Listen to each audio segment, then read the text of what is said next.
Congratulations జగదేక్ వేడు Athiloka Sundari dream team తీసిన cinema 30 years ముగించింది.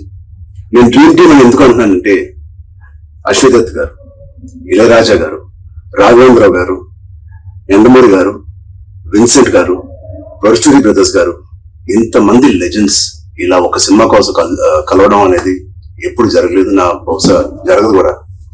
అందుకనే మా జనరేషన్ అందరూ వీళ్ళని డ్రీమ్ టీమ్ అంటారు. నాకు చిన్నప్పుడు మెమరీస్, బహుశా నాకు హనుమాన్ మీద భక్తి ఎప్పుడు మొదలైందో తెలియదు కానీ ఖచ్చితంగా నేను చెప్పగలుగుతాను, జై చిరంజీవ జగదేక వీర సాంగ్ నుంచి మొదలైంది ఏమో. It's most memorable film. మా జనరేషన్ కి, మా ముందు జనరేషన్ లో చాలా మంచి ఫ్యాంటసీ ఫిల్మ్స్ వచ్చినాయి కానీ నాకు గుర్తుండే first magical adventure romantic film Jagadeka Veerudu. And అని మెమరీస్ ఎన్నో ఉన్నాయి ఆ సినిమాలో మాట్లాడుకునే సీన్స్ కానీ అవన్నీ.